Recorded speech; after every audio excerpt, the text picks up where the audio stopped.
भी आज हम सीखेंगे कि लारावेल के अंदर फॉर्म और एचटीएमएल कंपोनेंट्स कैसे यूज करते हैं और इनका क्या रोल है। लारावेल में एचटीएमएल कंपोनेंट्स को यूज करने के लिए हम लोगों को लारावेल कोलेक्टिव इंस्टॉल करना पड़ेगा। ये रिक्वायर्ड कंपोनेंट है। इसको इंस्टॉल करने के लिए कंपोजर को यूज करेंगे और इसके लिए कमांड जो यूज होती है कंपोजर रिक्वायर्ड लारावेल कोलेक्टिव। तो हम अपने सीएमडी में जाएंगे, सीएमडी ओपन करेंगे, कमांड प्रॉम्प्ट। सबसे पहले तो हम अपनी डायरेक्टरी में जाएंगे जहाँ पर हमारे प्रोजेक्ट पड़े हैं। सारे के सारे प्रोजेक्ट जो हैं वो वैम्प 64 ww के फोल्डर में पड़े हैं। तो cd वैम्प 64 चेंज डायरेक्टरी ww जहाँ सारे प्रोजेक्ट्स पड़े हैं हमारे, और चेंज डायरेक्टरी हमारे प्रोजेक्ट का नाम hello Laravel, sorry cd Laravel hello, ये मेरे प्रोजेक्ट का नाम है। अब हम अपने प्रोजेक्ट की डायरेक्टरी में जब आ जाएंगे तो यहाँ पर हम अपनी जो कमांड है वो एग्जीक्यूट करेंगे। तो अभी हम लोगों को HTML कोलेक्टिव रिक्वायर्ड है, उसकी कमांड है कंपोजर। तो हम कमांड देंगे कंपोजर मुझे रिक्वायर है लारावेल लारावेल कोलेक्टिव HTML, ये इंस्टॉल कर दो। तो ये इंटरनेट से डाउनलोड होगा, it will take some time. तो जब तक ये डाउनलोड होगा तब तक हम ये करेंगे कि हम इसको कॉन्फ़िगर कर लेंगे। इसको कॉन्फ़िगर करने के लिए हमें दो फाइलों में चेंज करना पड़ेगा। पहली जो फाइल है, बल्कि एक फाइल में चेंज करना पड़ेगा, दो जगह पे एक प्रोवाइडर ऐड करना पड़ेगा, एक एलियस ऐड करना पड़ेगा। तो उसको ऐड करने के लिए हम लोग जाएंगे अपने रूट डायरेक्टरी के अंदर मौजूद फोल्डर कन्फिग के अंदर app.php फाइल, app.php की जो फाइल है इसके अंदर हम चेंज करेंगे। तो हम अपना प्रोजेक्ट ओपन कर लेते हैं। प्रोजेक्ट इस फोल्डर में पड़ा हुआ है हमारा। हमने लारावेल हेलो का प्रोजेक्ट यूज करने से ओपन कर लेते हैं विजुअल स्टूडियो कोड में। तो हमने अपना एक तो प्रोवाइडर ऐड करना है और दूसरा हमने एलियस ऐड करना है। हमने अपने जाना है कॉन्फ़िग के फोल्डर के अंदर। कॉन्फ़िग के फोल्डर के अंदर एक फाइल मौजूद है app.php, ये आपने ओपन कर लेनी है और इसके अंदर मैंने ऑलरेडी ऐड कर लिया है। ये देखिए, आपको एक प्रोवाइडर नजर आ रहा होगा, ये प्रोवाइडर, ठीक है। इसके अंदर आपने अपना HTML कोलेक्टिव ऐड कर लेना है। जब आपका कंपोजर इंस्टॉलेशन कंप्लीट का मैसेज दे देगा तो आपने ये वाली लाइन ऐड करनी है, एक तो प्रोवाइडर के अंदर collective HTML service provider class, और दूसरा उसका एलियस ऐड करना है, दो फॉर्म का और HTML का, वो भी एट द एंड एलियस के अंदर ऐड कर देना है। ये लाइंस आपको इंटरनेट से भी मिल सकती हैं। अगर आपको याद नहीं रहती तो आप जाएं और सर्च करें Laravel collective add provider and alias, तो आपको इजीली लाइंस मिल जाएगी। यहाँ से इसकी कॉन्फ़िगरेशन भी मिल जाएगी।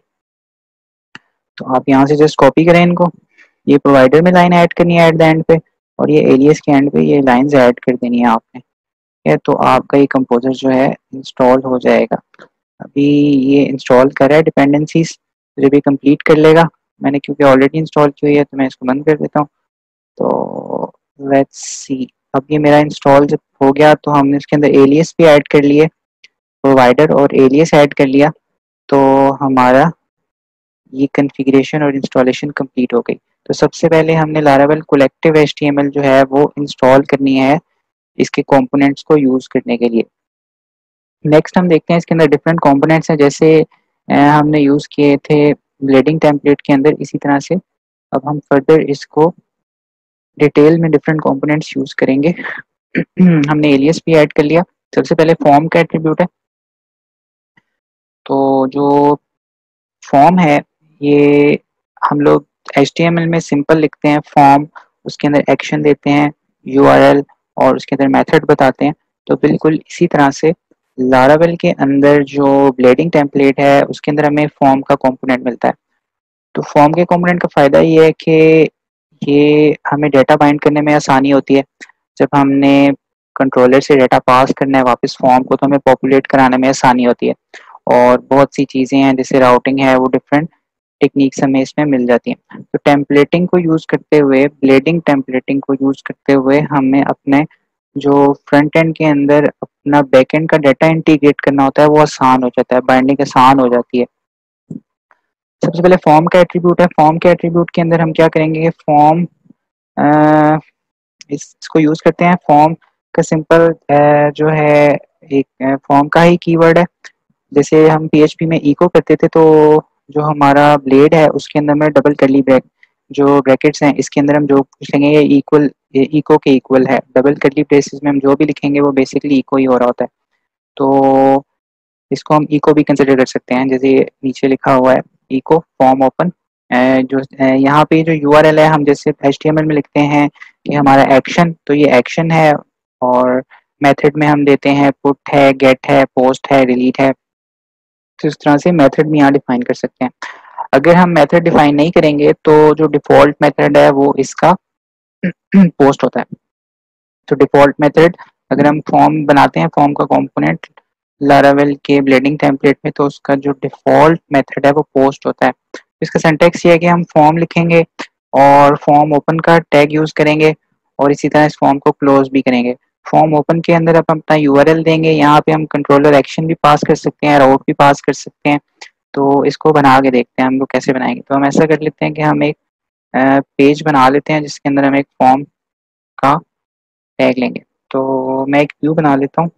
इसीलिए हम क्या करेंगे, हम एक व्यू क्रिएट कर लेते हैं और उस व्यू के अंदर हम अपने सारे components one by one create करते जाएंगे ताकि हमें एट द एंड रिजल्ट भी नज़र आता रहे। तो हमारे व्यूज़ जो हैं वो रिसोर्सेज के अंदर पड़े हैं। अब मैं क्या करता हूँ कि मैं कॉपी कर लेता हूँ शो को और पेस्ट कर लेता हूँ और इस शो को मैं रीनेम कर लेता हूँ। रीनेम करके मैं इसको कर लेता हूँ अपडेट। अपडेट का नाम रख लेता हूँ इस व्यू का, just for the sake of to see the result, actual results. अब इस व्यू को मैं चेंज करता हूँ। इस व्यू के अंदर जो नज़र आ रहा है, अब मैं वन बाय वन इसके अंदर जो भी कंपोनेंट्स हम यूज़ करेंगे वो इसके अंदर क्रिएट करता जाऊंगा। अब हम करेंगे ये कि इसके अंदर हम अब सबसे पहले हमने फॉर्म का एट्रीब्यूट पढ़ा है। फॉर्म का कंपोनेंट क्रिएट करेंगे, फॉर्म ओपन कर दो। फॉर्म ओपन के अंदर हम उसे कहेंगे कि इसके अंदर आप एक्शन मेथड दे देंगे कि जब ये ओपन हो तो ये कहाँ जाए, कार्ड्स पे जाए। क्या है ये, इसका हमने यूआरएल दे दिया। इसको हम कह सकते हैं इसका यूआरएल है, इस यूआरएल पे ओपन हो एक्शन है, ये इसका एक्शन मेथड हमने दिया। एचटीएमएल के अंदर एक्शन एट्रीब्यूट होता है, सिमिलर है ये भी। ये हमारा फॉर्म ओपन हो गया, हमने इसको क्लोज भी कर दिया। अभी क्लोज नहीं किया, इसको क्लोज कर लेते हैं। अगर हम इसको क्लोज नहीं करेंगे तो एरर आएगा। एरर तो नहीं आएगा, चल जाएगा, लेकिन वो फॉर्म क्लोज नहीं होगा, एरर नहीं आएगा। तो फॉर्म को हमने क्लोज भी कर लिया। अब इसके अंदर हम कुछ भी लिखेंगे तो ये फॉर्म के अंदर प्रिंट होगा। इसको हम चेक कर लेते हैं रेंडर करके कि हमारा रिजल्ट यही आ रहा है। This is my first form. Save करता हूँ इसको। अब सेव करने के बाद हम लोग यहाँ पे आते हैं तो मेरा ये अपडेट का व्यू है। अब इसका राउट जो है वो क्या बनेगा, कार्ड्स। अच्छा सॉरी, हम लोग जाएंगे इसका राउट। अब अगर आपको राउट याद नहीं है कि इसका राउट क्या बनेगा, क्योंकि हमने रिसोर्स राउट लिखा हुआ है जिसके अंदर सारे राउट्स आते हैं। सबसे पहले एप्लीकेशन के अंदर जाएंगे हम लोग, अपनी हमारी application C D wamp 64 C change directory www Laravel hello app है। यहाँ पे आप टाइप कर सकते हैं राउट लिस्ट, तो आपको राउट लिस्ट मिल जाएगी।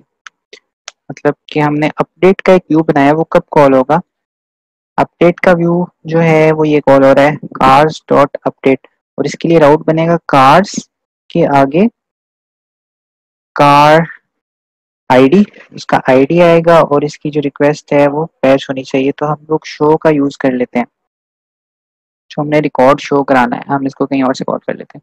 अच्छा अब हम लोग आते हैं हम एडिट का यूज़ करेंगे बेसिकली, ये क्योंकि एडिट हो रही है, कार का डेटा पॉपुलेट करवाना है, तो हम एडिट का भी हम फर्दर इसको यूज़ करते हैं। हमने गेट रिक्वेस्ट भेजनी है। हमारा जो पाथ है वो बनेगा हमारी एप्लीकेशन का नाम लारावेल हेलो, और सॉरी लारावेल हेलो वन। अच्छा, this is my first form call हो गया। ये कैसे कॉल हो गया, इसका हम फ्लो देखते हैं। बेसिकली जब ये कॉल हुआ तो हमारा जो कंट्रोलर कौन सा कॉल हुआ है, हमारा कंट्रोलर जो कॉल हुआ है वो कॉल हुआ है शो वाला, हमारा शो कंट्रोलर कॉल हुआ है।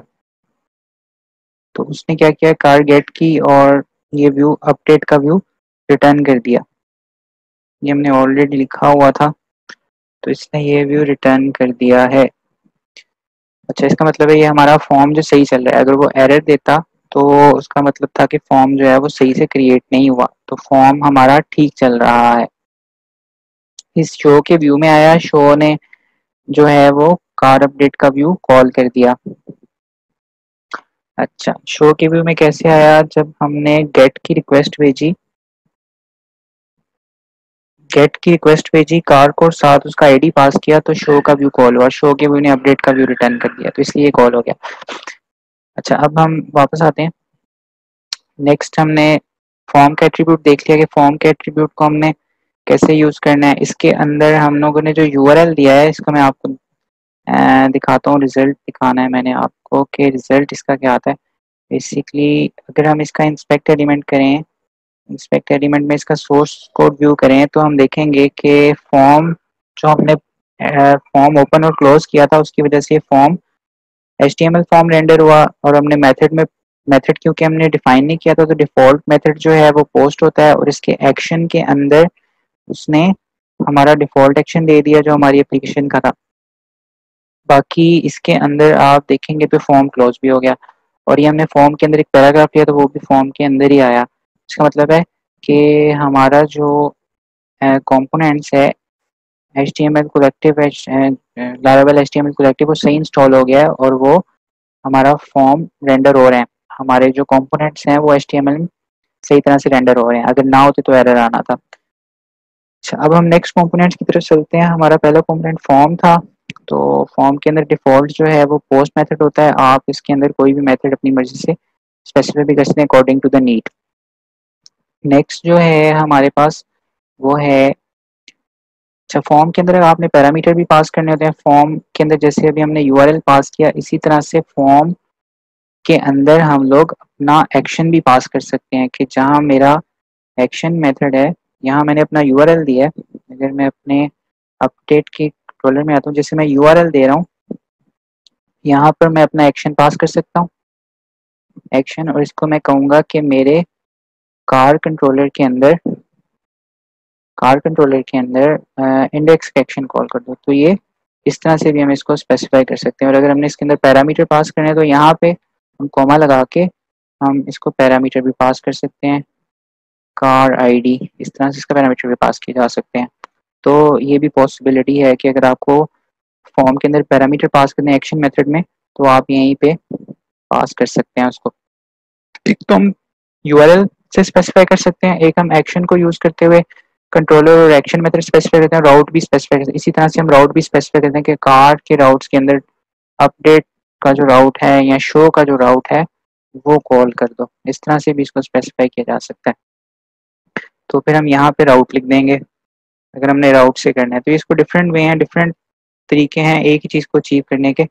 आप कोई भी यूज़ कर सकते हैं according to the requirement, need, जैसे भी आपको नीड होगी, जैसे भी आपका काम जो है वो कंप्लीट हो रहा है। डिफरेंट सिनेरियोज में डिफरेंट चीज़ें यूज़ होती हैं, तो उसमें आप ये तीनों सिनेरियो में जो भी आपको सूट कर रहा होगा आप वो टेक्निक यूज़ कर लेंगे। Either you can write simple URL, और यू कैन यूज़ कंट्रोलर और एक्शन, और you can use route to specify your action method, action URL, and you can also pass parameter in this way।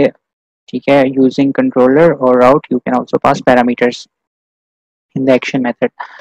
तो अच्छा जी, next हम देखते हैं हमारे पास है CRF protection control. Basically CRF क्या है, CRF जो है ये सिक्योरिटी पॉइंट ऑफ व्यू से है, अगर हम सिंपल कोर पीएचपी में या पहले एप्लीकेशंस जो बनाते थे उसके अंदर इन चीज़ों को इम्प्लीमेंट करने तो किया नहीं जाता था, इतना तो कोई देखता नहीं था।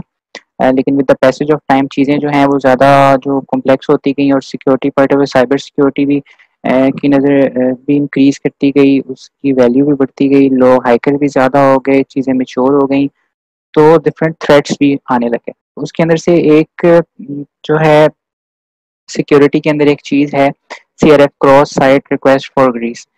इसके अंदर ये होता है कि अगर आप किसी यूज़र ने आपकी वेबसाइट खोली तो उसका एक सेशन क्रिएट हो जाता है। मतलब मैंने कोई भी facebook.com खोल ली तो हो सकता है किसी और बंदे ने भी खोली हो। अब मैं facebook.com खोलता हूँ तो मैं अपना यूज़र नेम और पासवर्ड उसके अंदर इंटर करता हूँ और वो मैं भेजता हूँ वापस सर्वर को। इन बिटवीन वो रिक्वेस्ट कहीं और चली जाती है या किसी सर्वर पे जाती है, अब मेरे जो इंटरनेट सर्वर प्रोवाइडर है उसके पास जाती है, तो वहाँ से फिर फेसबुक सर्वर को जाती है। तो मे बी मैंने अपना ब्राउज़र यूज़ किया, मैं अपना काम करता रहा और उसके बाद मैंने लॉग आउट नहीं किया, मैं छोड़ गया या किसी दूसरे कंप्यूटर पे जाके किसी और ने वो सिस्टम यूज़ करते हुए मैंने अपना सेशन ख़त्म कर दिया और किसी और ने वो मेरा डेटा यूज़ कर लिया। तो इस चीज़ को कैटर करने के लिए इसको कहते हैं सीआरएफ, क्रॉस साइट रिक्वेस्ट। आप यहाँ पे अपना सेशन यूज़ कर रहे हैं लेकिन दरमियान में किसी और ने आपकी रिक्वेस्ट को यूज़ करते हुए आपका डाटा जो है वो यूज़ कर लिया। इसको मैं डायग्राम के थ्रू समझाता हूँ आपको। बेसिकली ये होता है कि इसको अभी हम इम्प्लीमेंट भी करेंगे। मैंने एक डायग्राम खोली थी, जैसे आपने ये एक यूज़र है, उसने लॉगिन किया वेब एप्लीकेशन सर्वर में और उसके क्रेडेंशियल ब्राउज़र में सेव हो गए। लेटर ऑन क्या हुआ कि उसने दोबारा विजिट किया, browser have saved your credential, evil web application किसी और वेब एप्लीकेशन में वो क्रेडेंशियल यूज़ किए और आप वही क्रेडेंशियल को यूज़ करते हुए उसने जो आपकी एप्लीकेशन थी जिसके क्रेडेंशियल सेव हो चुके हैं उनको यूज़ करना शुरू कर दिया, क्योंकि आपके क्रेडेंशियल जो थे वो सेव हो चुके थे वहाँ पे। अब इस चीज़ को बचने के लिए जो लारावेल है, क्योंकि लारावेल एक फ्रेमवर्क है तो फ्रेमवर्क के अंदर बहुत सी चीज़ें इम्प्लीमेंटेड होती हैं, बहुत सी चीज़ें मैच्योर होती हैं। तो इन्होंने ये सीआरएफ जो सिक्योरिटी है, क्रॉस साइट जो स्क्रिप्टिंग हो जाती है, क्रॉस साइट अटैक भी कहते हैं इसको, उसको इन्होंने खुद से हैंडल किया। वो कैसे हैंडल किया, उसकी टेक्निक ये है कि जब भी मैं अपनी एप्लीकेशन ओपन करूँगा, यहाँ पे मैंने अपनी एप्लीकेशन एंटर की, तो हुआ क्या, सॉरी यहाँ पे मैंने वो राउट डिफाइन किया था जिसकी वजह से ये एरर आ रहा है, वो मैंने गलत टाइप किया था। इसको मैं कंट्रोल जी कर देता हूँ, कंट्रोल वाई।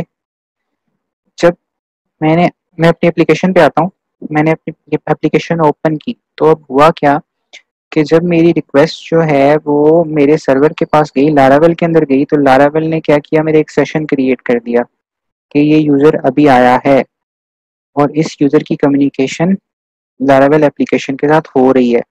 उसने एक यूनिक की जनरेट कर दी मेरे इस सेशन के लिए। जैसे ही मैं ब्राउज़र बंद करूँगा, मेरा वो सेशन, वो की जो है वो एक्सपायर हो जाएगी। उसने वो की जो है वो हर रिक्वेस्ट और रिस्पॉन्स में जाएगी। अगर वो की मेरे रिक्वेस्ट में मौजूद नहीं होगी, वो जो की है वो लारावेल अपनी एप्लीकेशन में भी सेव कर लेता है और जैसे ही मेरी पहली रिक्वेस्ट गई, मैंने एंटर किया, लारावेल के पास रिक्वेस्ट की, लारावेल ने चेक किया ये पहली रिक्वेस्ट है, तो उसने की जनरेट कर ली, अपने पास भी सेव कर ली और यूज़र को भी ट्रांसफ़र कर दी। अब लारावेल ये अज्यूम करेगा कि जब तक मैं उसको रिक्वेस्ट भेजता रहूँगा, वो मैं की उसको रिस्पॉन्स में भेजूँगा। अब एज़ ए डेवलपर हमें क्या करना पड़ेगा, वो की उसको हर रिक्वेस्ट में भेजनी पड़ेगी, लेकिन हमें इसको बॉदर करने की ज़रूरत नहीं है। लारावेल इटसेल्फ हर रिक्वेस्ट के ऊपर, पोस्ट की रिक्वेस्ट है, जब हम डाटा जो है वो सर्वर पे पोस्ट कर रहे हैं, तो वो रिक्वेस्ट एम्बेड कर दे, वो जो की है वो उस रिक्वेस्ट में एम्बेड करके भेज देता है। उस की को कहते हैं सीएसआरएफ टोकन। उस की को सीआरएफ टोकन कहते हैं। अब मेरा ये फॉर्म है, इसके अंदर अगर हम लोग देखें क्या वो सीआरएफ टोकन जो है वो जनरेट हो गया। ये देखें, आपको जो वैल्यू नजर आ रही है ये सीएसआरएफ टोकन है। अगर ये मेरा टोकन मेरी रिक्वेस्ट में मौजूद नहीं होगा और मैं वापस सर्वर को हिट करूंगा तो ये मुझे एरर देगा। मतलब मुझे एरर तो नहीं देगा, मतलब मुझे एक्सेस उसको लगेगा कि ये वैलिड नहीं है, ये कोई किसी और साइट से रिक्वेस्ट आई है, सेशन इसका कहीं और क्रिएट हुआ था लेकिन इसकी रिक्वेस्ट का सोर्स कोई और है। तो ये की जो है लारावेल ऑटोमेटिकली जनरेट कर देता है। अब ये की यहीं पे आपके ब्राउजर में मौजूद है और हर रिक्वेस्ट के साथ आपकी की एम्बेड होके जाएगी। तो अगर तो हम लोग टैग यूज कर रहे हैं, एड फॉर्म का टैग यूज कर रहे हैं, जो ब्लेडिंग इंजन का टैग है, कंपोनेंट यूज कर रहे हैं फॉर्म क्रिएट करने के लिए, ये तो ऑटोमेटिकली जनरेट हो जाती है। लेकिन अगर आप फॉर्म का टैग यूज कर रहे हैं, आप फॉर्म का टैग भी यूज कर सकते हैं, आपकी मर्जी है। इस तरह से भी अगर आप यूज कर रहे हैं फॉर्म का टैग, सिनेरियोज पे डिपेंड करता है। अगर आपको ये बेहतर आसान लगता है तो आप इस तरह से भी काम कर सकते हैं, दोनों वेज ठीक हैं। तो इसके अंदर आपको क्या करना होगा, आपको जस्ट CRFS टोकन को इम्प्लीमेंट करने के लिए जस्ट आपने लिखना है curly braces form token. Okay, just आपने टोकन लिखना है और ये इस फॉर्म के अंदर भी ये टोकन जनरेट कर देगा। अगर तो हम लारावेल का कंपोनेंट यूज करें फॉर्म का तो वो ऑटोमेटिकली जनरेट कर देगा। अगर हम यूज नहीं कर रहे और हम चाहते हैं कि CRFS टोकन को इम्प्लीमेंट करें, तो हम लोग जस्ट ये सिंटैक्स लिखेंगे, ये कंपोनेंट लिखेंगे और ये टोकन जनरेट कर देगा। अब यहाँ पे मैं कह देता हूँ फॉर्म को सेग्रीगेट करने के लिए CR टोकन।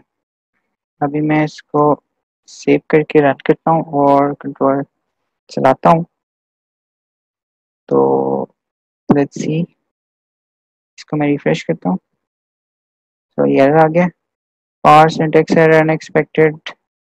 सॉरी, मैंने यहाँ पे शायद ये लिख दिया जिसकी वजह से एरर आ रहा है। रिफ्रेश करते हैं इसको, तो ये आ गया। मैं इसको भी रिफ्रेश करता हूँ। देखें, जो मेरा सेकंड फॉर्म है, सेकंड फॉर्म के अंदर उसने एक हिडन CRFS टोकन जनरेट कर दिया। ये दोनों टोकन सेम है। क्या मेरे सेशन के लिए टोकन जनरेटर हर सेशन में एम्बेड होगा। अगर ये मेरे हर सेशन के साथ रिक्वेस्ट में लारावेल के फ्रेमवर्क को नजर नहीं आएगा तो वो उसको वैलिड रिक्वेस्ट कंसिडर नहीं करेगा, वो समझेगा ये CRFS अटैक हो रहा है। तो ये सिक्योरिटी लारावेल ने खुद से इम्प्लीमेंट कर दी, हमें इसका ख्याल रखने की जरूरत नहीं है। जस्ट हमें अगर देखना है, अगर हम फॉर्म टैग जो है वो रॉ यूज कर रहे हैं तो हम जस्ट हमें ये कंपोनेंट उसके अंदर ऐड कर लेना है। तो ये CRFS टोकन हो गया। ठीक है, ये एक रैंडम टोकन जनरेट करता है हर यूजर सेशन में, और वो हर रिक्वेस्ट अगर वो पुट की है जिसमें डाटा पोस्ट हो रहा है या डिलीट करें, हम सर्वर से सर्वर के साथ इंटरेक्ट कर रहे हैं, तो उसके अंदर वो CSRF टोकन जो है वो उसको चेक करता है। अगर वो टोकन पास नहीं होगा तो वो इनवैलिड रिक्वेस्ट में आएगा। तो ये हमारा CRFS टोकन है। नेक्स्ट हम देखते हैं हमारे पास क्या है, attaching the CRFS token to the route. हम ये भी कर सकते हैं कि हम किसी भी राउट से पहले हम CSRF टोकन जो है वो एम्बेड कर सकते हैं। फॉर एग्जांपल, मेरे पास अगर कोई राउट है प्रोफाइल का और मैं चाहता हूँ उससे पहले वैलिडेट हो के इस रिक्वेस्ट के साथ CSRF टोकन आ रहा है, तो मैं अपने राउट में जाके डिफाइन कर सकता हूँ कि प्रोफाइल से पहले before this route check, before का ये कीवर्ड बता रहा है कि इस रिक्वेस्ट से पहले CRFS टोकन इंप्लीमेंट करो, उसके बाद मैं उसको किसी भी व्यू या कंट्रोलर पे भेज सकता हूँ। या जब भी प्रोफाइल की पोस्ट की रिक्वेस्ट आए तो उसके ऊपर वो उससे पहले CSRF टोकन को वैलिडेट करेगा, क्या इस सेशन का CSRF टोकन वैलिड है। अगर नहीं होगा तो वो इनवैलिड रिक्वेस्ट कंसिडर होगी और उसको प्रोसेस नहीं करेगा लारावेल। नेक्स्ट जो है, हम लोग देखते हैं कि फॉर्म मॉडल बाइंडिंग क्या होती है। फॉर्म मॉडल बाइंडिंग ये है कि हम लोगों के पास स्ट्रांगली टाइप व्यू बना सकते हैं। अगर हम लोग HTML के अंदर अपना रॉ फॉर्म बनाते हैं, जैसे मेरे फॉर्म के अंदर इस वक्त 3 फील्ड मौजूद हैं, उनमें से एक मेक है, एक मॉडल है। कार के लिहाज से हमने जो मॉडल बनाया था, मेक, मॉडल और प्रोड्यूस्ड ऑन डेट। तो इसको अगर हम देखें, अगर मैंने इस फील्ड को पॉपुलेट करवाना है एक HTML के फॉर्म में, तो उसके अंदर डिफरेंट कंपोनेंट्स हैं।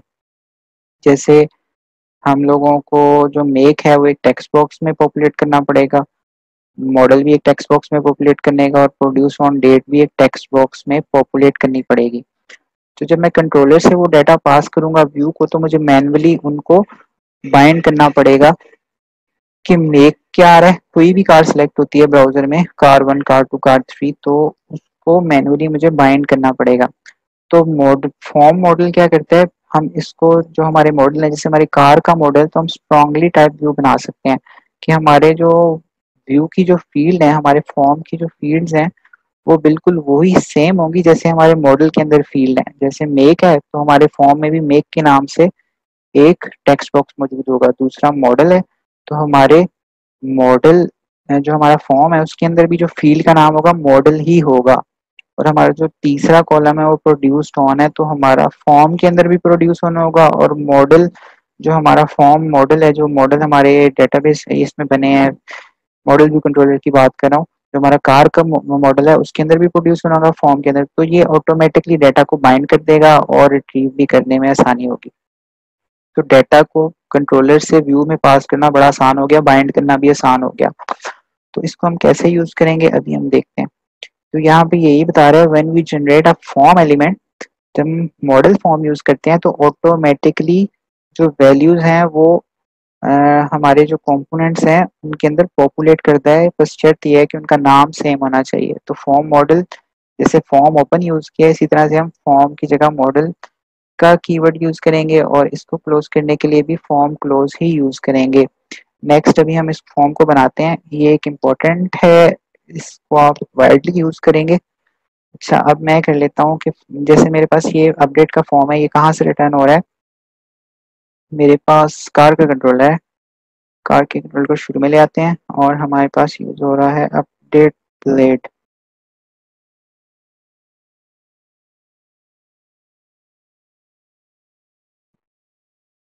ओपन की जगह हम मॉडल कर देंगे और मॉडल, सॉरी, मॉडल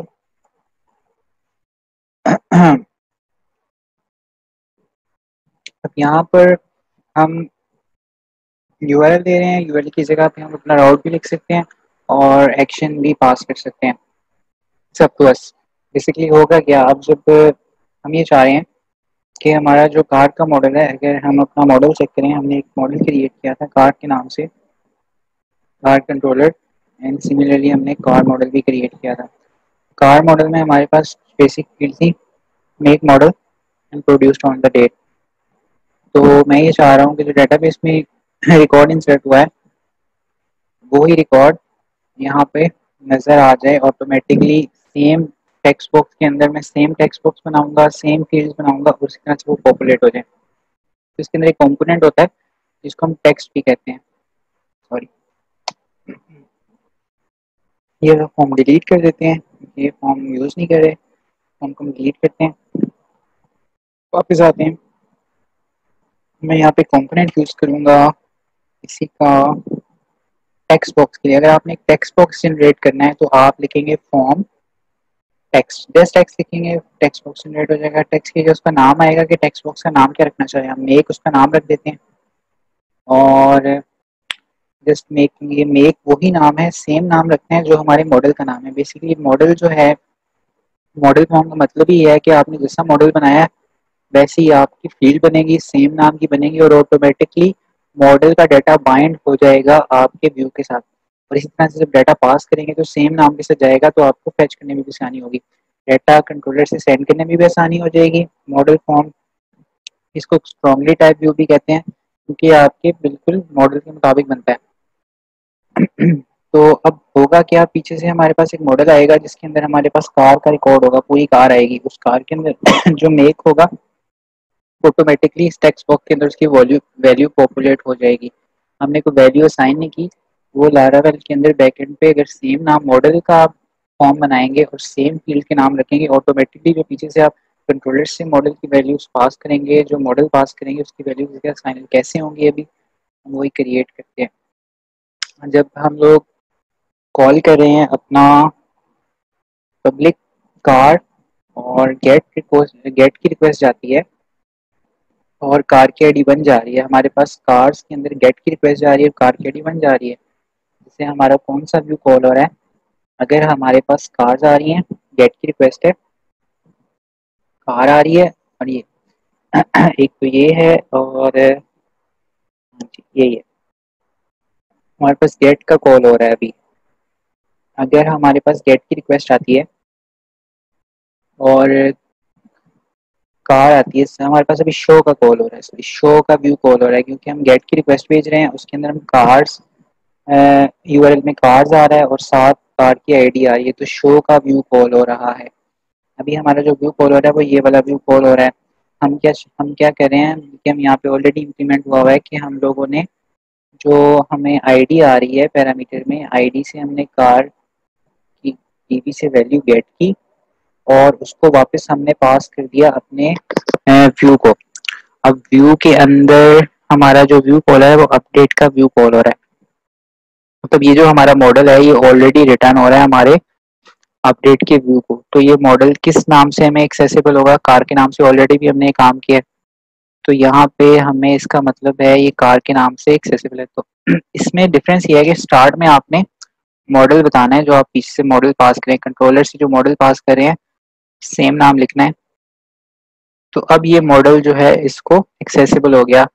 अब इसको पता चल गया है कि जब कंट्रोलर से ये व्यू कॉल होगा तो उसके अंदर कार का मॉडल एक आएगा और उसके अंदर वैल्यूज जो भी होंगी ऑटोमेटिकली बाइंड कर देगा। जैसे मेक है तो मेक को ही ऑटोमेटिकली बाइंड कर देगा। इसी तरह से मैं मेक के बाद हमारे पास एक दूसरी फील्ड मॉडल भी थी, मेक मॉडल, तो मैं इसको रन करके देखता हूँ।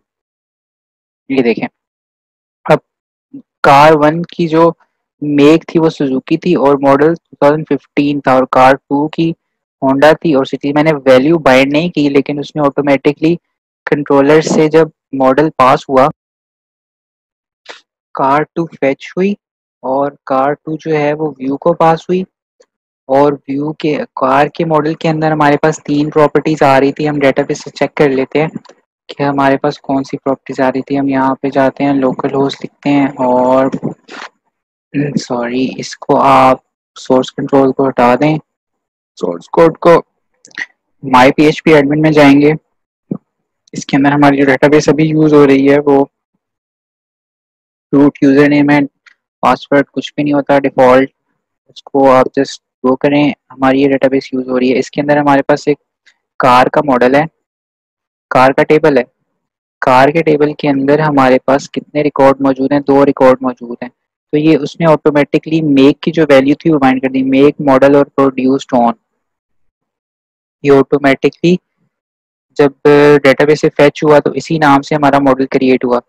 हमारे पास आया कि हमारी कार वन जो है उसका मेक मेक ये है, मॉडल ये है, प्रोड्यूस ऑन ये है।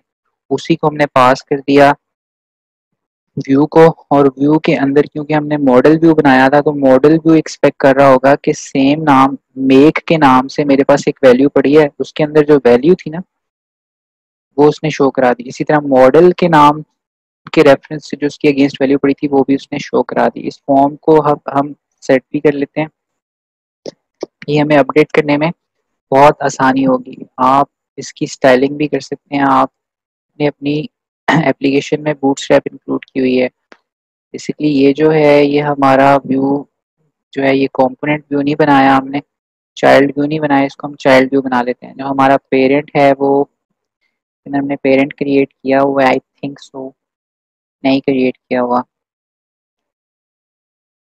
तो इसी में हम कर लेते हैं। और हमें बूटस्ट्रैप इंक्लूड करनी पड़ेगी, इसकी स्टाइलिंग भी कर सकते हैं आप, लेआउट बना सकते हैं जैसे हमने लास्ट लेक्चर में लेआउट क्रिएट किए थे उस तरह से, ताकि इसकी स्टाइलिंग सही हो जाए। अभी मैं इसको वैसे ही कर देता हूँ। अच्छा, ये हमने दो बना लिए। इसी तरह से आप तीसरा प्रोड्यूस्ड ऑन भी बाइंड कर सकते हैं।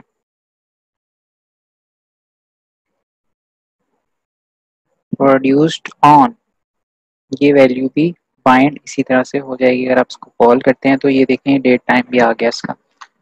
लेकिन हम अब इसको क्योंकि इसका हमने स्टाइलिंग नहीं की, लेआउट नहीं यूज़ किया, तो इसको हम लेआउटिंग भी इसकी ठीक कर सकते हैं।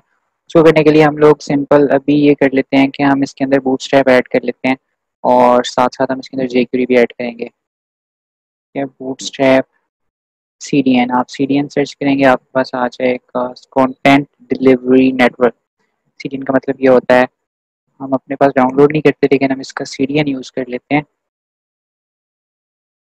गेट बूटस्ट्रैप CDN पे क्लिक किया, हमारे पास CDN आ गया, ये आ गया इसका CDN CSS। ओके, इसको आप कॉपी कर लें,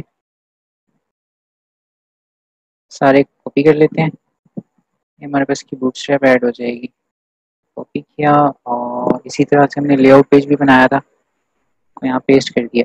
ठीक है, तो ये हमारे पास बूटस्ट्रैप ऐड होगी। अब हम ऐसा करते हैं, इसको हम बना लेते हैं डिव क्लास, इसमें jQuery भी ऐड करनी होगी। लेट्स सी कंटेनर, हमारा जितना भी कंटेंट है वो कंटेनर के अंदर शो होगा बूटस्ट्रैप के। अच्छा, अब ये बेसिकली हमारा एक फॉर्म है, तो इसको हम ऐसा करते हैं, ये स्टाइल करने के लिए div क्लास फॉर्म ग्रुप, ये बूटस्ट्रैप की क्लासेस हैं ताकि इसकी स्टाइलिंग हम बेहतर कर सकें। फॉर्म ग्रुप और div, सॉरी, इसको हम div को बंद कर देंगे। इसी तरह से ये भी हमारा एक फॉर्म ग्रुप है। इसके अंदर हमें काफी, अभी हमने कंट्रोल के ऊपर कैसे लगानी है, क्लास कैसे लगानी है, वो भी अभी हम देखते हैं। तो ये हमारे फॉर्म ग्रुप बन गए, इसको भी हम फॉर्म ग्रुप बना देते हैं और फिर देखते हैं हमारा रिजल्ट क्या नजर आता है, क्या हमारी बूटस्ट्रैप सही चल रही है या नहीं चल रही। Hopefully not working, it's working.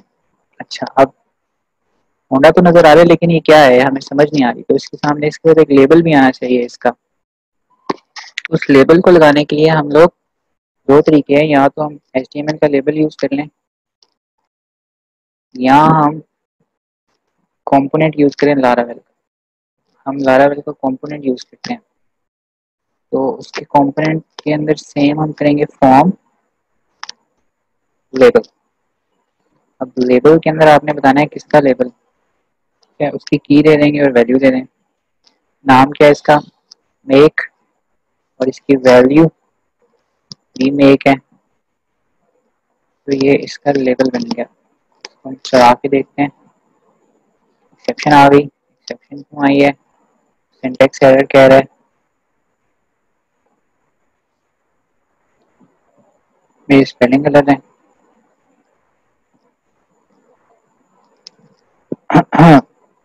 जी क्या कह रहे हैं, अनएक्सपेक्टेड एरर, एक्सपेक्टिंग दिस, भी सिंटैक्स एरर आ रहा है। एफ फॉर्म, ये हमने यहाँ पे कन्फिगर भी किया हुआ है, आगे जाके इसमें आना भी था। फॉर्म लेबल मेक, इसको अगर मैं रिमूव करता हूँ, लेट्स सी क्या कहता है, सिंपल मैं ऐसे कर देता हूँ, भी एरर दे रहा है, कह रहे जी अनएक्सपेक्टेड। अभी तो मैंने इसको रिमूव कर दिया, कैशे से उठा रहा है, इसको बंद करते हैं। स्टिल शोइंग एरर, इसको हम नेक्स्ट में देखते हैं, अभी आगे जब आता है तो इसको सेट करते हैं। अच्छा, बैक टू, अभी हम इसका लेबल लगाते हैं, इसको मैं पहले स्टाइल कर लूँ।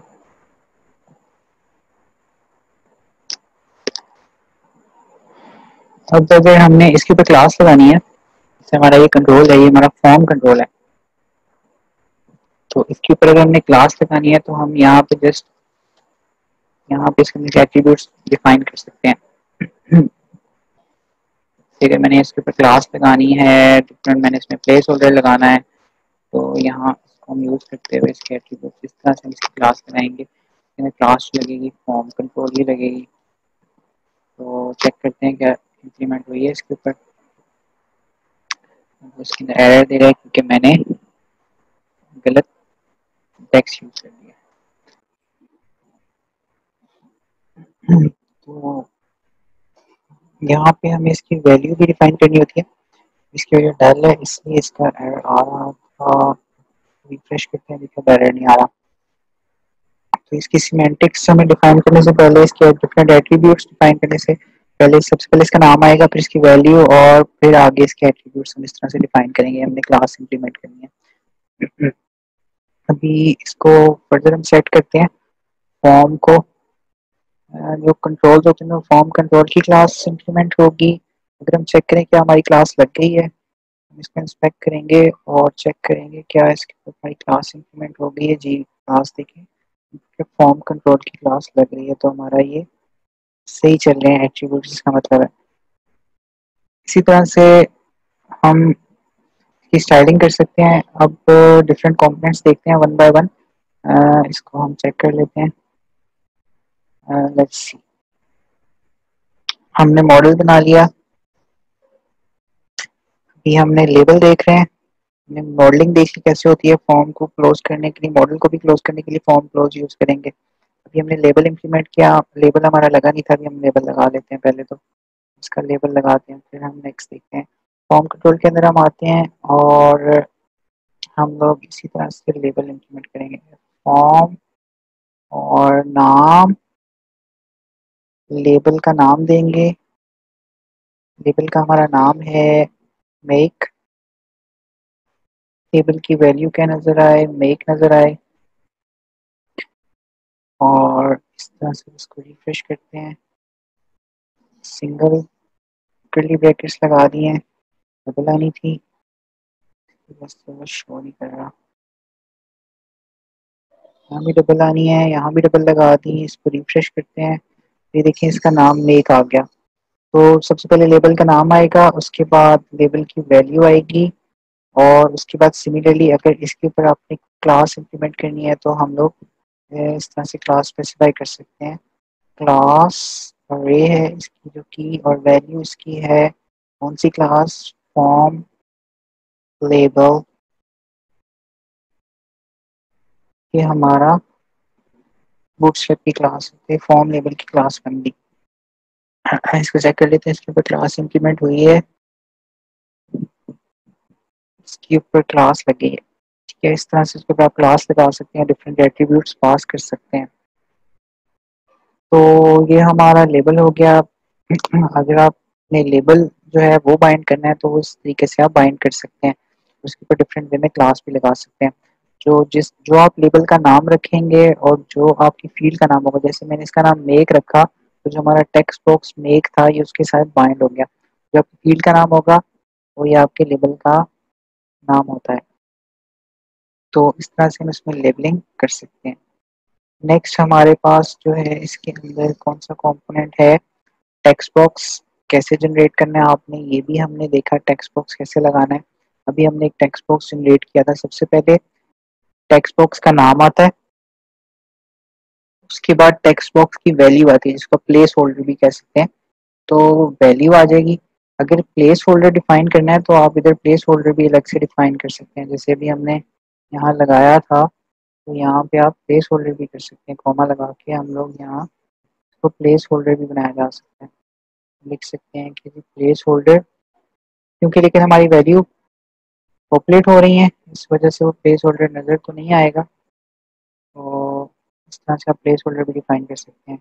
ये मेरा मेक है, ठीक है। तो ये अभी हम जब वैल्यू डायरेक्टली बाइंड कर रहे हैं, हमारे मॉडल से वैल्यू पास हो रही है, ये हमारा प्लेस होल्डर मेक आ रहा है। अगर इसको आप रिमूव करेंगे तो प्लेस होल्डर है। इस तरह से डिफरेंट एट्रीब्यूट्स इसके अंदर डिफाइन कर सकते हैं।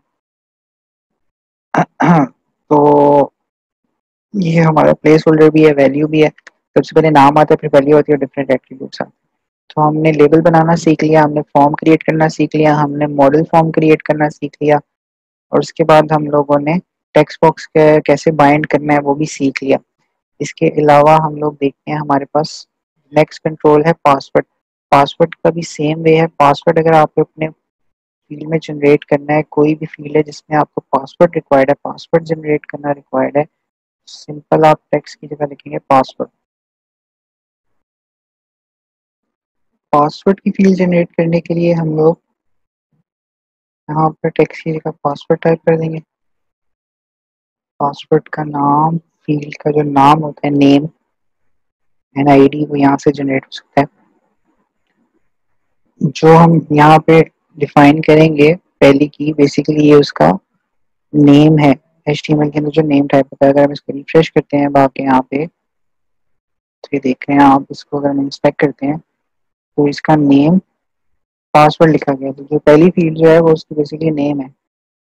हम यहाँ पे टाइप करते हैं पासवर्ड की फील्ड बन गई है। इस तरह से हम पासवर्ड की फील्ड बनाएंगे, इसको बाइंड भी कर सकते हैं, हम कंट्रोलर से वैल्यू भेज के इसके साथ बाइंड कर सकते हैं। तो ये पासवर्ड की फील्ड बन गई। इसके ऊपर अगर क्लास लगानी है तो सेम वे है कि इसकी वैल्यू आएगी, तो हम नल दे देते हैं और उसके बाद इसकी हमने क्लास डिफाइन करेंगे यहाँ पे, class form form control form control refresh करेंगे तो एरर आ गया। ऑफसेट नेम स्ट्रिंग नाउ, इसको हम नल दे देते हैं और ये स्ट्रिंग खत्म कर देते हैं यहाँ पे इसकी। नल आ गया, पासवर्ड आ गया, क्लास फॉर्म कंट्रोल, ओके। अब इसको हम रन करते हैं तो ये हमारा पासवर्ड की फील्ड बन गई, इसके ऊपर क्लास भी इम्प्लीमेंट हो गई, क्लास लग गई है इसके ऊपर। क्या इस तरह से हम डिफाइन कर सकते हैं। नेक्स्ट हम देखते हैं हमारे पास कौन सा कंट्रोल है। नेक्स्ट देखते हैं, लेट्स सी। तो ये हमारे पास था इको, हम यहाँ पे डबल कर्ली ब्रेसेस यूज करते हैं, that is equal to the echo. हम लोग क्योंकि लीडिंग इंजन यूज कर रहे हैं तो उसमें इको जो है वो समराइज कर दिएगा डबल कर्ली ब्रेसेस के अंदर। तरह से आप इसको एट्रीब्यूट पास कर सकते हैं। क्लास में ये भी एक पे है और डिफरेंट पे में भी हमने कर लिया है, वो वे ज़्यादा आसान है जो हमने यूज़ किया। इसका फाइल अपलोडिंग के लिए भी फाइल का एट्रीब्यूट यूज होता है, फाइल का एट्रीब्यूट हम यूज करते हैं, फॉर्म का एट्रीब्यूट हम यूज करते हैं। इसी तरह से हम एक और फील्ड जनरेट करेंगे और उसका नाम रख देंगे फाइल। तो इसका नाम रख देते हैं कि हम लोग इमेज रख देते हैं। इसको मैं रिमूव करता हूँ, मैं इस पर भी कोई भी स्टाइलिंग नहीं लगा रहा, जस्ट फाइल।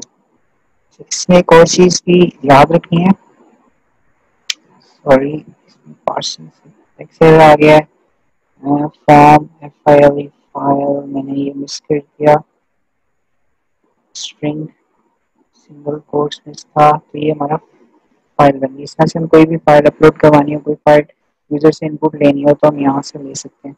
अब इसके अंदर एक चीज आपने याद रखनी है, जब भी आप यूज करेंगे फॉर्म तो आपको अपने फॉर्म के अंदर जो है एक एट्रीब्यूट जो है वो पास करना पड़ेगा, वो आपने पास करना होगा फाइल जो है वो आपका शू। इस तरह से हम लोग फाइल का कंट्रोल बनाएंगे। नेक्स्ट हम देखते हैं फाइल अपलोडिंग का कंट्रोल बना लिया और फाइल के कंट्रोल को स्पेसिफाई करने के लिए हमें फाइल्स टू का एट्रीब्यूट रिएक्शन के साथ देना होगा। चेकबॉक्स किस तरह बनाना है, आपने रेडियो बटन किस तरह बनाना है, अब हम ये डिफाइन करते हैं। सेम वे है, इसी तरह से हम एक चेकबॉक्स जनरेट करेंगे। आपने अपने फॉर्म में जाना है और आपने यही सिंटैक्स यूज करना है चेकबॉक्स के लिए। फॉर्म कंट्रोल, यहाँ पे हम लिखेंगे चेकबॉक्स और यहाँ पे इसका नाम आ जाएगा, चेकबॉक्स का नाम है जिससे आप चेकबॉक्स दे सकते हैं। जेंडर है तो मेल कर देते हैं, चेकबॉक्स का नाम मेल है, इसकी वैल्यू आ जाएगी। ठीक है, वैल्यू में क्या पास कर रहे हैं और इसको चेक करते हैं।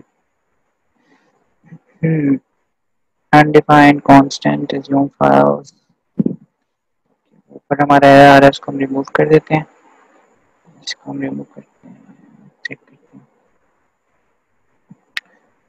सिंटैक्स एरर है, सिंटैक्स एरर क्यों आ रहा है? ओके, अरे यहाँ पे चेक बॉक्स करते हैं, चेक बॉक्स।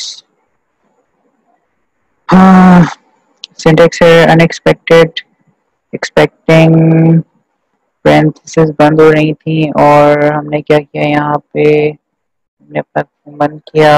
यहाँ पे देखते हैं, अरे एक मिसिंग है हमारी, ये सिंटैक्स एरर आ रहा था, इस वजह से उसमें एरर थ्रो करा था। ये हमारा चेक बॉक्स बन गया। अगर हम इसको इंस्पेक्ट करते हैं तो इसकी जो वैल्यू है, वैल्यू के अंदर हमें जो है, देखिए नेम इसका 1 नजर आ रहा है, वैल्यू 1 नजर आ रही है, इसकी वैल्यू भी हम चेंज कर सकते हैं।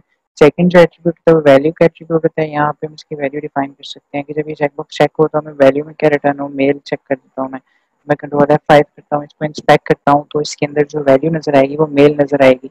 इसी तरह से हम आते हैं, अभी हमने चेक बॉक्स बनाना देखा, अभी हम देखते हैं कि हम लोगों ने रेडियो बटन कैसे बनाना है। रेडियो के लिए हम लोग लिख देंगे रेडियो, जस्ट रेडियो, RADIO, और यहाँ पे हम दे देते हैं फीमेल, ओके, और इसको भी हम कर देते हैं F। इसको हमने F कर दिया वैल्यू में, इसको हम कंट्रोल F5 करते हैं तो ये साथ एक रेडियो बटन बन गया। इस तरह से हम इसका रेडियो बटन प्रिंट करेंगे और वैल्यू भी इससे बाइंड कर सकते हैं। इसकी वैल्यू में F आ रहा है। तो ये हमने देखा कि हमने चेक बॉक्स किस तरह डिफाइन करना है और रेडियो बटन हम ब्लेडिंग इंजन को यूज करते हैं हम किस तरह से रेडियो बटन बनाएंगे और किस तरह से हम लोग डिफाइन करेंगे चेक बॉक्स। इसी तरह से अगर आपने इसको चेक दिखाना है तो इसकी थर्ड, अगर आप ट्रू डिफाइन कर देंगे थर्ड पैरामीटर में तो वो चेक बॉक्स जो है वो चेक आएगा। अगर हम रेडियो यूज बटन यूज करें तो रेडियो बटन में थर्ड पैरामीटर जो है वो ट्रू होगा तो वो चेक हो जाएगा, और अगर वो फॉल्स होगा तो वो अनचेक नजर आएगा। जब यूजर उसको चेक करता है तो ये थर्ड ये ट्रू हो जाता है डिफॉल्ट। अच्छा, नेक्स्ट हमारे पास है नंबर। अगर हमारे पास नंबर है, नंबर इनपुट लेनी है हमने, तो नंबर इनपुट के लिए भी हम लोग इसी तरह से कंट्रोल जस्ट एक नंबर यूज कर लेंगे और हम नंबर इनपुट लेंगे, चेक बॉक्स की जगह नंबर आ जाएगा। और इसको नाम रख दें कोई भी, इसकी वैल्यू है, वैल्यू क्योंकि इंटीजर इंट टैब नंबर है तो उसमें यूजर सिर्फ इंटीजर ही दे सकता है, इसके अलावा कोई वैल्यू नहीं दे सकता। इसको हमने सेव नहीं किया, सॉरी एस की वजह से आ रहा था सिंटैक्स एरर। अब ये हमारा एक नंबर इनपुट बॉक्स है, इसके अंदर सिर्फ यूजर नंबर इनपुट कर सकता है। देखें इसके अंदर सिर्फ नंबर आ रहा है, उसमें कोई भी हमें अल्फाबेटिक नहीं, न्यूमेरिक वैल्यू ही हम एंटर कर सकते हैं। इस तरह से हम नंबर डिफाइन कर सकते हैं। नेक्स्ट हमारे पास जो कंट्रोल है वो देखते हैं, हमारे पास है कि अगर हमने फाइल अपलोड हमने देख ली कि फाइल अपलोड के अंदर आपने अपने फॉर्म के अंदर फाइल्स टू का ऑप्शन करना है तो ही फाइल अपलोड होंगी, बैकएंड पे अदरवाइज नहीं होंगी। ये कंट्रोल भी आपने देख लिया। अब ड्रॉप डाउन लिस्ट कैसे बनानी है, ड्रॉप डाउन लिस्ट बनाना डिफाइन कर लेते हैं और आपने ग्रुप ड्रॉप डाउन लिस्ट बनानी है, दोनों हम एक साथ देखते हैं। अगर आपके पास आ जाता है कि आपने एक ड्रॉप डाउन लिस्ट डिफाइन करनी है, इसी तरह से हम इसको कॉपी कर लेते हैं और हम लास्ट में एक ड्रॉप डाउन प्रिंट करते हैं। इनको हम डिलीट करते हैं, मैं यहाँ पे आप कर देंगे सेलेक्ट, ठीक है। अब सेलेक्ट के अंदर आपने देनी है अपनी ड्रॉप डाउन लिस्ट, ये आपने उसके अंदर आना क्या है, इसके अंदर आप अरे बना दें। अच्छा, आपकी इसमें वैल्यूज आ जाएंगी। पहली वैल्यू है हमारे पास, इसमें भी मैं जेंडर वाली एग्जांपल ले लेता हूँ कि मेल है, ठीक है, की मेल है और इसकी वैल्यू है जो वो एम हो जाएगी। और इसी तरह से अगर फीमेल है, जेंडर फीमेल, तो इसकी जो वैल्यू है वो हो जाएगी एफ, वो हम एफ यूज कर लेंगे, ठीक है एफ। इसको हम सेव कर लेते हैं और इसको हम चला के देखते हैं, इसको समराइज करने, इसको मैंने इस तरह से, इस तरह पढ़ने में आसानी होती है। इसको हम चलाते हैं, देखते हैं हमारे पास एक्सेप्शन आ गई, सेलेक्ट की स्पेलिंग नहीं सही है, सेलेक्ट की स्पेलिंग सही कर लेते हैं, F5 करते हैं। अरे की एग्जिस्ट, ओके, इसको हमने नाम जो है नाम देना है हमने इसको, सबसे पहले तो इसका नाम आएगा, हमारे पास है जेंडर, ड्रॉप डाउन का जो नाम है वो देना था, ठीक है। तो ये हमारे पास ड्रॉप डाउन का नाम आ गया। अब इसके अंदर वो उसकी वैल्यूज शो कर रहा है, इसको हम इंस्पेक्ट करते हैं, देखते हैं क्या हुआ। जेंडर उसका नाम आ गया और इसके अंदर जो हमारे पास चेंज हो गई, हमने ये वैल्यू है, सॉरी ये हमारे पास वैल्यू है, उसकी जो हम यहाँ पे देंगे वो वैल्यू में नजर आएगा। तो ये उसका जो टेक्स्ट नजर आना है वो है, ये उसका टेक्स्ट है। इसको हम रिफ्रेश करते हैं, क्रॉप करते हैं, अब देखें हमारे पास सही हो गया।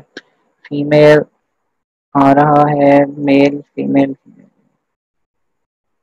एम हो गया, इस वजह से दोनों सेम वैल्यू हो गई। इसको F करना था, दोनों आ गए मेल और फीमेल, ठीक है। इसको हम एक्सपेक्ट करेंगे तो हमें नजर आ जाएगा कि उसकी नेम जेंडर बन गया और एम उसकी वैल्यू बन गई, एफ फीमेल की वैल्यू बन गई। इस तरह से आप ड्रॉप डाउन बना सकते हैं। लेकिन अगर आपको आ जाए कि आपने ग्रुप ड्रॉप डाउन बनाना है तो वो आप कैसे बनाएंगे, वो आप इस तरह से बनाएंगे। इसी कॉपी कर लेते हैं। आपने करना ये है कि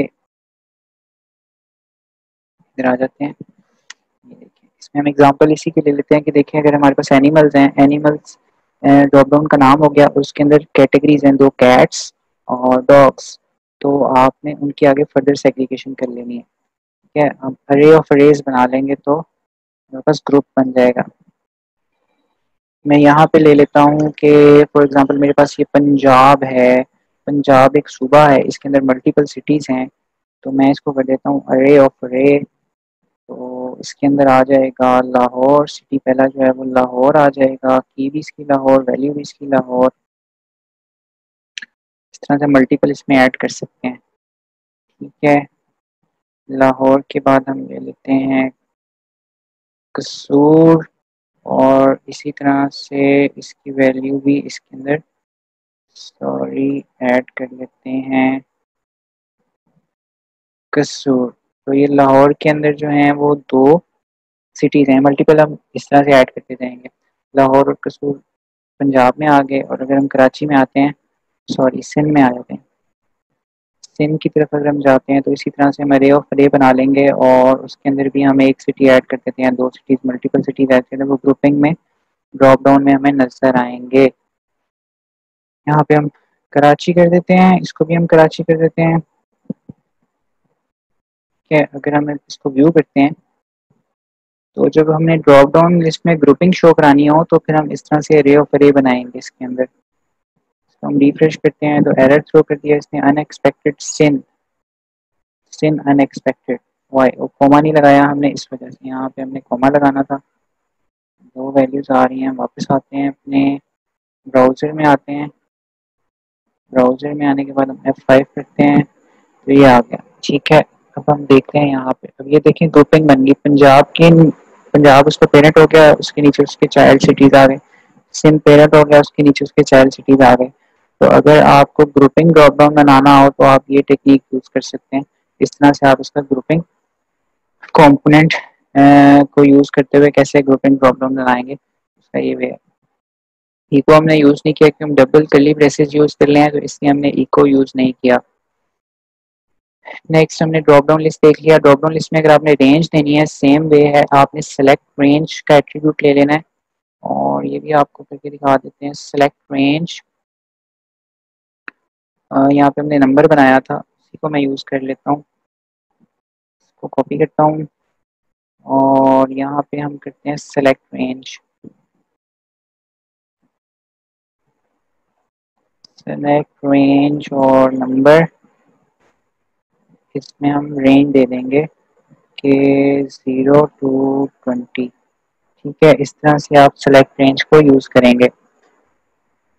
तो इसी वैल्यूज, इस रेंज के दरमियान दरमियान में एक यूजर वैल्यू सेलेक्ट कर सकेगा, जो 0 से लेके 20 तक यूजर वैल्यू सेलेक्ट कर सकता है, ये उसको इनपुट कर सकता है। तो ये इस तरह से हम रेंज देते हैं। टाइम वगैरह शो कराने के लिए आप ये यूज कर सकते हैं, टाइम इनपुट लेने के लिए, एक्सट्रैक्टर डेट इनपुट लेने के लिए हम ये कंट्रोल यूज कर सकते हैं डिफरेंट। नेक्स्ट हमारे पास है मंथ, इसी तरह से हम मंथ की इनपुट भी ले सकते हैं, सेम वे है। इसके अंदर अगर हम जस्ट इसको चेंज कर दें मंथ में, तो आप मंथ की इनपुट ले सकते हैं। मंथ का कंपोनेंट भी मौजूद है इसमें, हम सेलेक्ट को जस्ट मंथ कर देते हैं, और इसका नाम भी मंथ ही रख देते हैं। नाम आप कुछ भी रख सकते हैं। हम इसको रिफ्रेश करते हैं तो हमारे पास एरर आ गया, अगर month does not exist, sorry हमने करना था सेलेक्ट मंथ, तो हमने इसमें मंथ लिख दिया, इस वजह से एरर आया। सेलेक्ट मंथ, उसको सेलेक्ट मंथ का पता है, मंथ का उसको नहीं पता, तो ये सारे के सारे मंथ्स इस तरह से पॉपुलेट कर सकते हैं। ठीक है, नेक्स्ट हमारे पास जो कंट्रोल है वो है कस्टम मैक्रो भी बनाए जा सकते हैं। आप अपने कस्टम कंट्रोल्स बनाते हैं, जैसे आप पार्शियल व्यूज बनाते हैं, इस तरह से कस्टम कंट्रोल भी बना सकते हैं। तो हम मैक्रो का कीवर्ड यूज करेंगे माय, उसको कोई नाम दे देंगे, उसके अंदर हम एक या मल्टीपल कंट्रोल्स रिटर्न कर सकते हैं, और उस मैक्रो को कॉल करके वो कंट्रोल जो है वो पॉपुलेट करवा सकते हैं। तो इस तरह से हम जो है मल्टी कस्टम मैक्रो भी बना सकते हैं, अपना कस्टम कंट्रोल भी डेवलप कर सकते हैं और उसको कॉल कर सकते हैं मैक्रोज को यूज़ करते हुए। नेक्स्ट हमारे पास बटन है, हमने बटन कैसे लगाना है हम ये देख लेते हैं और उसके बाद आज का काम खत्म हो जाएगा। फिर हम लोगों ने बटन लगाना है, बटन कैसे लगाएंगे, यहाँ हम आते हैं और इसको हम लोग जस्ट सिंपली लिखेंगे डबल कर्ली ब्रेसेस और उसी तरह से फॉर्म सबमिट। बटन जो है हमारा सबमिट है, बेसिकली सबमिट है और इसको नाम दे देते हैं, कोई भी सबमिट ही नाम दे देते हैं। तो ये इस तरह से हम अपना बटन बनाते हैं। तो इसको रन करके देख लेते हैं। ये हमारा बटन आ गया, बटन सबमिट। इसको जब हम क्लिक करेंगे तो हमारा एप्लीकेशन जो सबमिट हो जाएगी। मैंने एक्शन उसके अंदर सिग्निफाई नहीं किया हुआ। तो इस तरह से आप डिफरेंट कंट्रोल यूज करते हैं। आप टेक्स्ट बॉक्स बनाते हैं, पासवर्ड बनाते हैं, जो आपने फाइल इनपुट लेनी है उसके लिए आपने एट्रीब्यूट देना है और इसको यूज करते हुए हम लोग अपने जो कंट्रोलर से हमारा डाटा पास होता है व्यू को, उसकी बाइंडिंग हमारे लिए आसान हो जाती है और वापस डाटा रिटर्न करना भी कंट्रोलर को, अगर हम लोग मॉडल भी यूज कर लें तो हमारे लिए इजी हो जाता है। तो ये सारे थे हमारे डिफरेंट जो कंपोनेंट्स और फॉर्म्स को हमने कैसे यूज करना है। ठीक है, तो आज का लेक्चर